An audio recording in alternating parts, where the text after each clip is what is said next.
Impound McQueen, one of the most iconic versions of McQueen from the first movie, yet he was made into the chase in the 2009 Race Rama series. Why, you may ask? I don't know. I do not know. They also made the tuners with Impound boots chases for some reason, but I mean, Mattel is strange like that. You thought the decisions they were doing this year were strange? You haven't seen Impound McQueen. But yeah, I actually decided to get this guy for a good price on eBay because he was actually one of the many McQueens I was missing from the first Cars movie.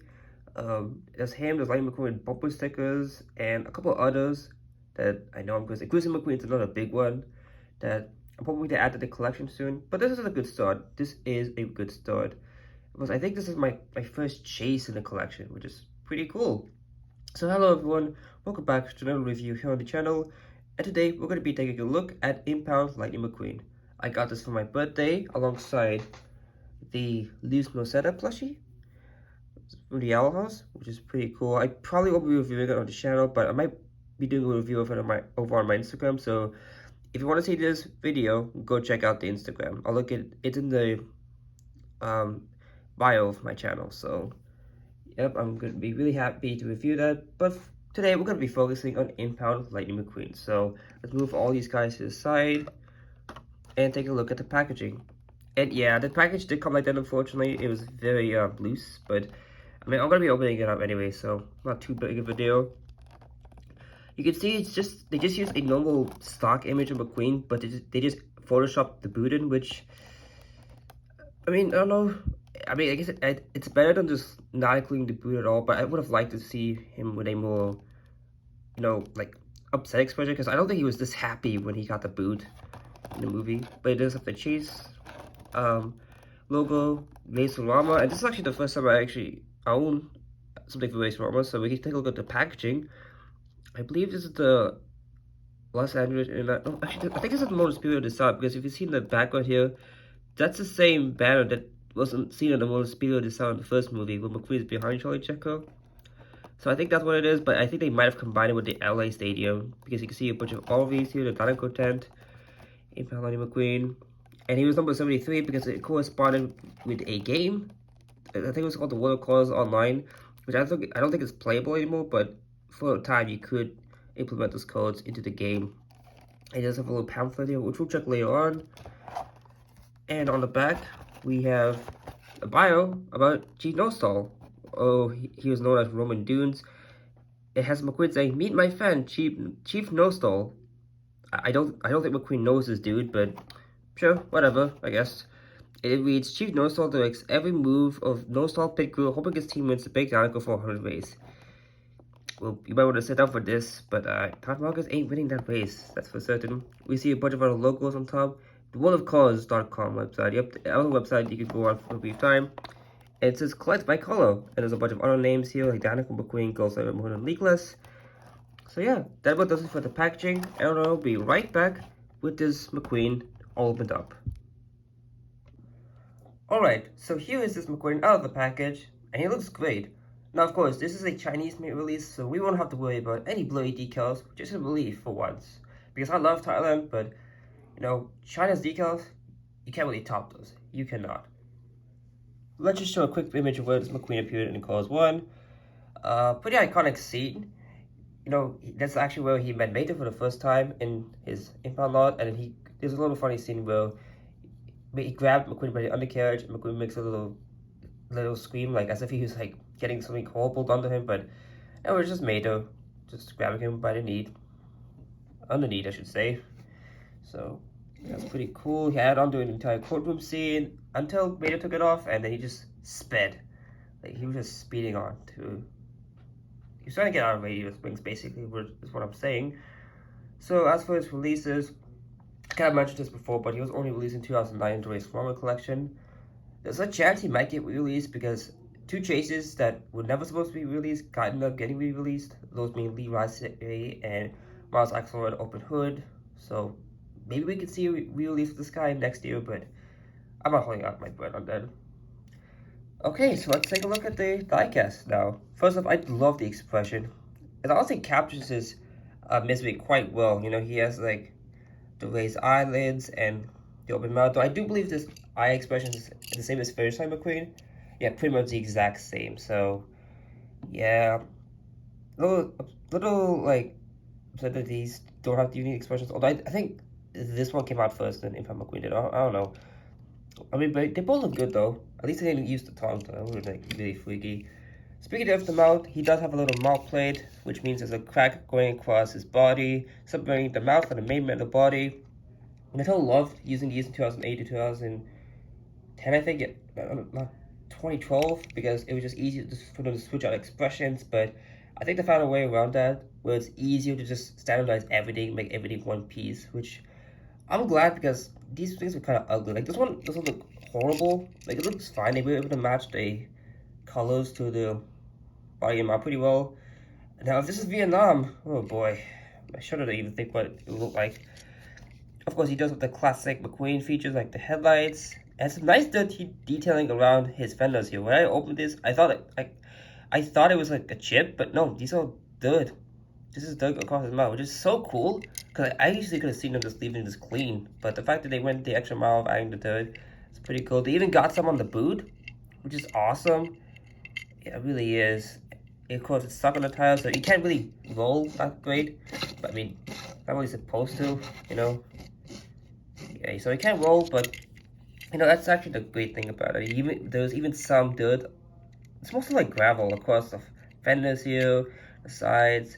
It was this classic lightning bolt, which I gotta say looks really clear from China because this is the Italian McQueen I have, and yeah, that bolt does not look good. I'm sorry, that bolt looks terrible. It's very washed out. Like, yeah. I will say the gas cap is way better on Thailand because they were actually able to implement it on the whole. Whereas on this one, on a lot of Chinese McQueens, they just would miss that spot for some reason. So I'll give Thailand this. They are better with the gas cap detailings, at least the placement of them. There's even some dirt here on the back here, which is actually really cool. I thought it was only on the front, but no, dirt here was really cool. We have the Rusty's logo on the sides. 95 Lightning McQueen signature, Rusty's on the spoiler. This was a new feature added to many McQueens starting in late 2008, by the way, so pretty cool. On the back, we have Rusty's medicated bumper ointment with the rookie stripe there. 95 on the right taillight. And the dirt doesn't continue onto the back. It's mainly like on the sides and on the front, which is nice. I just wish they maybe detailed the back a little bit, but no, it's fine. Pretty fine. So yeah, that about does it for this McQueen. I mean, not much to talk about because it's just normal McQueen with some dirt, the boot, and different expression, which is a nice expression, we'll say. Let's compare it to the regular McQueen. Really cool. One thing to know is this McQueen does have the white outline on the sponsors for some reason. Yeah, but these decals look really clear. Like, what you can see, Piston Cup is outlined in white, something with nitrate. I kind of don't like this. I kind of prefer the way Thailand does it. Like, yeah, it doesn't look the best. It looks very grainy, but like at least there's no white background. I don't think that would be accurate to the movie. So, again, some positives of both China and Thailand. I think if we combine the best of both countries, we would get like the definitive McQueen. So I guess just moving out the camera a little bit. Just make sure I don't over zoom out. You know what I'm saying? And then we have some other dirty McQueens, such as Road Repair Lightning McQueen. I love this expression, you know, look it off to the side. That's pretty cool.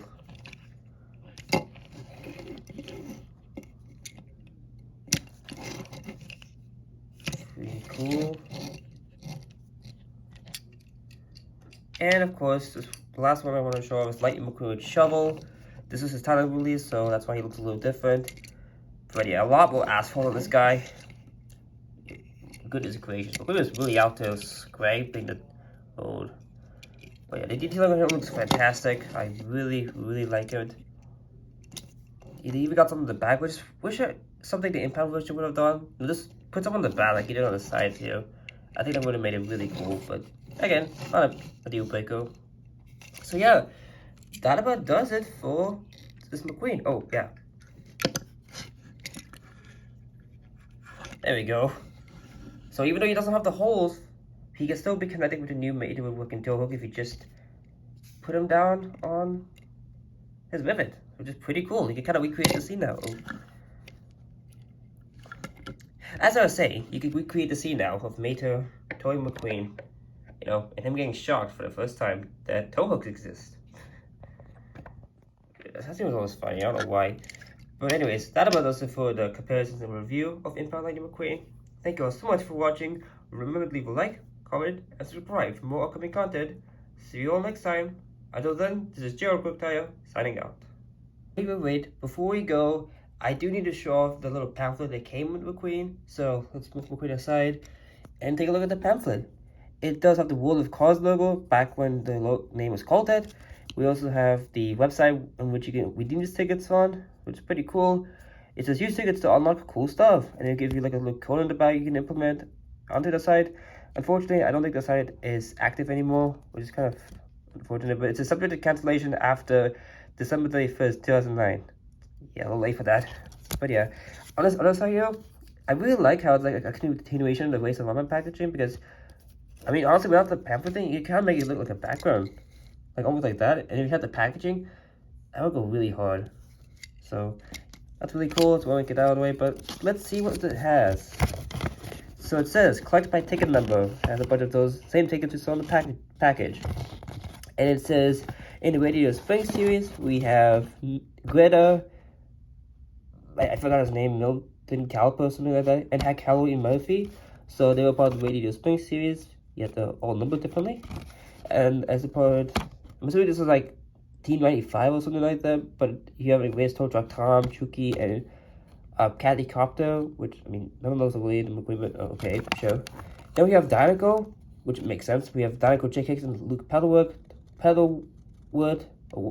don't remember, but yep, the Dinoco Pity. Yeah, the only one from this front page I have is Hank, so I really want to get these other ones soon, especially Dinoco Check. And on the back, we have Route 66, which includes Snot Rod, Van, and Boost. For the Pistica, we have Damage to King, which was his first release in 2009, so that's pretty cool. Winford, Bradford, Rutherford, and Aiken Axler. And then on the bottom, we have the Trunkfish Pity and Roman Dunes. And I think that's it. It's just look for more. And there's the little copyright stuff and all the legal jargon that we don't really care about, and a little grass pattern. So, yeah, that's pretty cool. Very cool pamphlet. I really wish packages like this would come with these things more often, but no, it's just the world we live in, I guess. So, yeah. Now the review is done. Joe QuickTire signing out.